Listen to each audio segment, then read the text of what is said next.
পড়তেই হবে, ঠিক এককভাবেই জাকাত দিতেই হবে। তো জাকাতের দুইটি বিধান, একটি হলো স্বর্ণ, অপরটি হলো রূপা। স্বর্ণ যদি আপনার নিকটে 7.5 ভরি হয়, অর্থাৎ 7.5 তোলা হয়, তাহলে ওই স্বর্ণের দাম অনুপাতে যত টাকা আপনার নিকটে আছে সে টাকা আপনার বিজনেসে হতে পারে, সেই টাকা আপনার ব্যাংকে জমা হতে পারে, কিংবা সেই পরিমাণের সোনা আপনি কোনো জায়গাতে জমা করে রাখতে পারেন, লোকালে রাখতে পারেন। আপনি অ্যাকাউন্টে এফডি করেছেন, পিপিএফ করেছেন, যে কোনো অ্যাকাউন্ট করেছেন, টাকা যেহেতু আপনি জমা করেছেন, ঠিক এককভাবেই ওই টাকার থেকে আপনাকে জাকাত দিতে হবে শতকরা 2.5 টাকা, তার মানে 1025 টাকা বৎসরে একবার জাকাত দিতে হবে বলেছেন মুহাম্মদ সাল্লাল্লাহু আলাইহি ওয়াসাল্লাম। দ্বিতীয় নম্বর যেটা, সেটা হলো রূপার ওজন করে। 52 তোলা রূপা বা 52 ভরি রূপার দাম, এতটুকু পরিমাণ টাকা যদি আপনার নিকটে থাকে তাহলে আপনাকে জাকাত দিতে হবে। আর রূপার হিসাবেই প্রত্যেকজন উলামায়ে কেরাম বলেছেন, বিশেষ করে কয়েকটি জায়গাতে রূপার হিসাবেই জাকাত দিতে হবে, কারণ সেই জায়গাতে মানুষের অর্থনৈতিক অবস্থা অনেক দুর্বল, সেই জায়গাতে জাকাতের অনেক প্রয়োজন। সুতরাং সেখানে বিশেষ করে ভারত, পাকিস্তান এবং বাংলাদেশ, নেপাল, এই কয়েকটা কান্ট্রিতে তাদেরকে রূপার উপরে নির্ভর করে জাকাত আদায় করতে হবে। আর রূপার রেট আজকে আমি যেটা দেখেছি, তার মানে আপনার নিকটে যদি ভালো করে শোনেন 55 থেকে 57 হাজার টাকা থাকে, 55,000 থেকে নিয়ে 57,000 টাকা থাকে, তাহলে আপনার প্রতি জাকাত ফরজ। কিংবা 55 বা 57 হাজার টাকার মাল আছে আপনার ব্যবসাতে, তাহলে আপনার প্রতি জাকাত ফরজ। আপনার ব্যাংকে টাকা এতটুকু পরিমাণ আছে, তাহলে আপনার প্রতি জাকাত ফরজ। অনেক ব্যক্তি বলি যে জাকাত তো দিব, আমি অনেক ঋণে আছি। ঠিক আছে, ঋণের মসলাও শরীয়তে ক্লিয়ার করেছে, যতটুকু টাকা আপনার ঋণ আছে অতটুকু টাকা আলাদা করে দেন। পর যতটুকু সম্পদ বা মাল আপনার নিকটে আছে, ওটা যদি 55,000কে টাচ করে, তাহলে জাকাত আপনাকে দিতে হবে 1025 টাকা দিতেই হবে। আল্লাহ রাসূল সাল্লাল্লাহু আলাইহি সাল্লাম রমজান মাসে বিশেষ করে জাকাত দেওয়ার কথা সাহাবায়ে কেরামদের উৎসাহিত করতেন, কেননা রমজান মাসের বিশেষ একটা ফজিলত আছে। আল্লাহ রাসূল সাল্লাল্লাহু আলাইহি সাল্লাম বলেন, অন্য দিনে কিংবা অন্য মাসে 1 টাকা দান করলে 10 গুণ পর্যন্ত যায়। রমজান মাস এমন একটা গুরুত্বপূর্ণ মাস, আল্লাহ রাসূল সাল্লাল্লাহু আলাইহি সাল্লাম বলেন, এই মাসে যদি কোনো ব্যক্তি 1 টাকা দান করে, আল্লাহ তাবারাক ওয়া তাআলা তার দানকে 700 গুণ পর্যন্ত বৃদ্ধি করতে পারেন। সুতরাং এই মাসেই বেশি বেশি করে আপনাকে আমাকে জাকাত প্রদান করতে হবে। সাহাবায়ে কেরামরা এই মাসেই জাকাত প্রদান করতেন। আমরা যেহেতু অনেকের বাড়িতে যাই জাকাতের জন্য, মুখটা অনেক বেজার হয়ে যায়। আপনি ক্যান্সারের রোগী, আপনি জাকাত না দিলেও কোনো ব্যাপার নেই। অ্যাকচুয়ালি এটা আমাদের দায়িত্ব নয় যে আপনার নিকটে যে জাকাত নিয়ে আসা। জাকাতের মূল বিধান হলো আপনি মাথায় করে দিয়ে আসবেন। যেহেতু আমাদের এলাকাতে এই সিস্টেমটা এখন পর্যন্ত হয়নি, মানুষেরা জাকাত কি বুঝে না, এই জন্য দোয়ারে দোয়ারে বাড়িতে বাড়িতে যেতে হয়। যদি ওই সিস্টেমটা থাকতো তাহলে আমরা যেতাম না, তবে যেহেতু এটা হয় নাই, এই জন্য আপনার দরবারে যেতে হয়। আর আপনার ওখানে যাওয়ার পর আমরা যেটা রেসপন্স পাই, আলহামদুলিল্লাহ, কিছু ভালো, কিছু অনেকটাই খারাপ। মুখটা অনেক কালো হয়ে যায়, মনে হয় সমস্ত সম্পত্তি আমরা তার নাম থেকে আমাদের নামে ট্রান্সফার করে নিলাম, সমস্ত টাকা পয়সা তার থেকে আমরা নিয়ে নিলাম। মনে রাখবেন, আল্লাহ তাবারাক ওয়া তাআলা আপনাকে যে মাল দিয়েছেন, ওই মাল যদি অপবিত্র হয় এবং ওই মাল দিয়ে আপনি যা খাচ্ছেন সমস্ত খাবারগুলি হারাম হবে।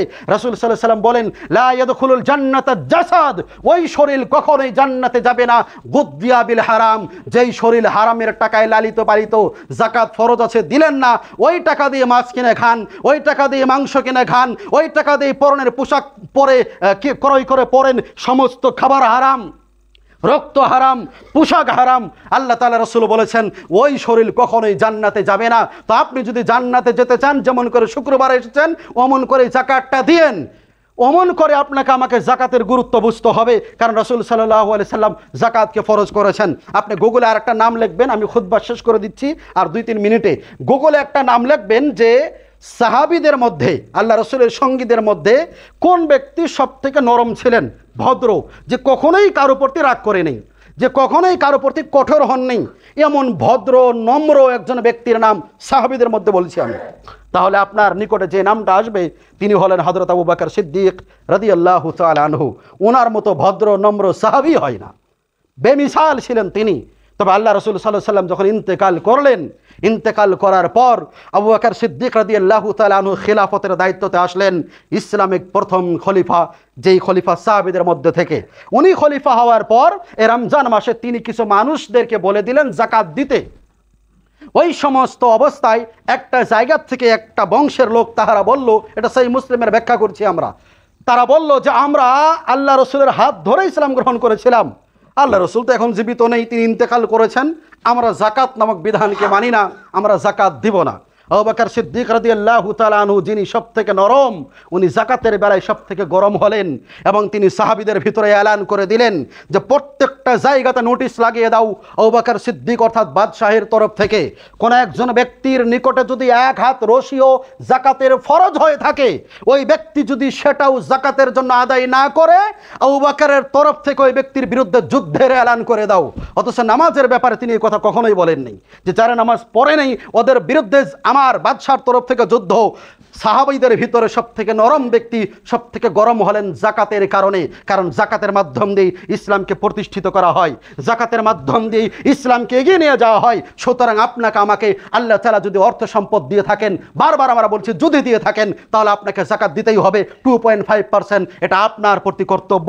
আজকে যে সমস্ত সামগ্রী আমরা কিনে খাই প্রত্যেকটা একটা জিএসটি আছে। আমাদের একটা সাধারণ ভাব আছে, যারা গরিব তারা আমরা ট্যাক্স দেই না, এটা ভুল ধারণা।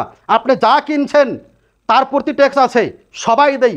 বড় বড় যারা বিজনেসম্যান তারা হয়তো ট্যাক্স ফাইল করেছে, তারা হয়তো প্রতি বছরের সমস্ত ভাউচার নিয়ে ব্যাংকে বা আরবিআই সেখানে তারা জমা করেন। সাধারণ যারা মানুষ, প্রত্যেকজন মানুষ ট্যাক্স দেয়। আপনি চাউল কিনে খান, ওখানে ট্যাক্স আছে ইনক্লুড। আপনি দুধ কিনে খান, আমাদের এই গ্রামগঞ্জেরটা বেলেগ আলাদা করেন, প্যাকেট দুধ নিয়ে দেখেন ওখানে জিএসটি লাগানো আছে।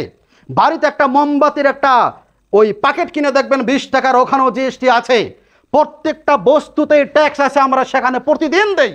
এখন সকালবেলায় কিনেছি তাও ট্যাক্স, দুপুরবেলা কিনেছি তাও ট্যাক্স, সন্ধ্যাবেলায় কিনবো তাও ট্যাক্স। ট্যাক্স কত?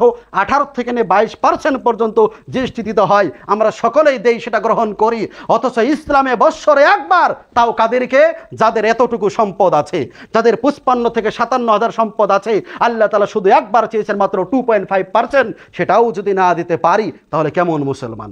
সেটাও যদি না দিতে পারি তাহলে কেমন আল্লাহ ভীরুতা? সুতরাং আমি সকলকে অনুরোধ করব, বিশেষ করে আপনারা আপনাদের জাকাতকে হিসাব করে তারপর জাকাত আদায় করবেন। বিনা হিসাবেও জাকাত দিয়েন না, হিসাব করেন, তারপর আপনার টাকা থেকে জাকাত দেন। যদি আপনি মুমিন হন, দিলে হাত রেখে বলবেন আমার কি এতটুকু টাকা আছে, আপনি জাকাত দেন। ধরে নেন আমি গেলাম, অথবা কোনো ব্যক্তি গেলেন, অথবা সমাজের কোনো মোতাবল্লি গেলেন যে ভাই তোমার জাকাত থেকে আমরা একটা ফান্ড করেছি, সেখানে কিছু দাও। আপনি তাকে ফিরিয়ে দিলেন, অথচ জাকাত আপনার ফরজ ছিল, দিয়েছেন। আমার কোনো ক্ষতি হয়েছে? হয় নাই। ওনার কোনো ক্ষতি হয়েছে? হয় নাই। ক্ষতিগ্রস্ত তো আপনিই হয়েছেন। আপনার জন্য কবরের শাস্তি কিন্তু এখন পর্যন্ত রেডি হয়ে আছে। সুতরাং এই কথাগুলি আমাদের সকলকে বুঝতে হবে। যাদেরকে আল্লাহ তাআলা অর্থ সম্পদ দিয়েছেন, যারা ব্যবসা করি, বাণিজ্য করি, যারা ব্যাংকে টাকা রেখে দিয়েছি, আল্লাহ রাব্বুল আলামিন আমাদের সকলকে জাকাত নামক ফরজ বিধানকে বোঝার এবং তার প্রতি আমল করার আল্লাহ তাআলা তৌফিক দান করুক। আল্লাহুম্মা আমিন। রাব্বুল আলামিন আমাদের সবাইকে রমজানের মধ্যে ভালো ভালো কাজ, যাদের জাকাত নেই তারাও এমনি গরিবকে দেন, মাদ্রাসাতে দেন, মসজিদে দেন, এমনি আপনারা আপনাদের তরফ থেকে কিছু দান করবেন। যত মুসিবতে আপনি আছেন না, মুসিবত থেকে উদ্ধার হওয়ার একটা রাস্তা হলো সাদাকা। আল্লাহ রাসূল সাল্লাল্লাহু আলাইহি সাল্লাম বলেন, আস-সাদাকাতু তারুদ্দুল বালা, সাদাকার মাধ্যম দিয়ে আল্লাহ তাবারাক ওয়া তাআলা বালা মুসিবতকে মিটিয়ে দেন। আপনি বালাতে আছেন, মুসিবতে আছেন, পারিবারিকভাবে, আর্থিকভাবে বা রোগভাবে, আপনি আল্লাহ রাস্তায় কিছু দান করেন, বিশেষ করে রমজানে করেন, কারণ এখানে দান করলে নেকিটা অনেক বেশি হয়। সুতরাং যাদের জাকাত নেই তারাও ইনশাআল্লাহ নিজ নিজ জায়গা থেকে যে যেখানে ভালো পান, যে যেখানে ইচ্ছা, সেটা মসজিদ হতে পারে। আমি জাকাতের কথা মসজিদের জন্য বলবো না, কারণ মসজিদে জাকাত চলে না। এমনি দান, যাদের জাকাত ফরজ নেই তারা মসজিদে চাইলেন, এ মাসে আমি 500 টাকা দিয়ে দিলাম। এই মাসে আমি হয়তো মসজিদে যে ব্যক্তি ইমামতি করছেন, আমি কথা যদিও আমার মুখ দিয়ে সাজে না, তাও বলছি, আমি ওই তারাবি যাই পড়ায় তার কথাই বলছি যে আমাদের একজন তারাবি পড়ান, আল্লাহ তাআলা তো আমাকে জাকাত দেননি, আমি এমনি আমার ওই তারাবি পড়ানো হুজুরকে 500 টাকা দিয়ে দিলাম। হাদিয়া, দিয়ানিয়া, সুন্নত, এগুলো কাজ আমরা যাতে বেশি বেশি করে করতে পারি, এবং পাশাপাশি আমাদের এলাকাতে নিকটবর্তীতে আত্মীয় স্বজনের মধ্যে যারা অভাবগ্রস্ত ওদের খবর রাখবেন, ওদেরকে বেশি দেওয়ার চেষ্টা করবেন। আল্লাহ তাবারাক ওয়া তাআলা আমাদের সবাইকে সঠিক আমলগুলি এবং নেক আমলগুলি বেশি বেশি করার আল্লাহ তাআলা তৌফিক দান করুক। আল্লাহুম্মা আমিন।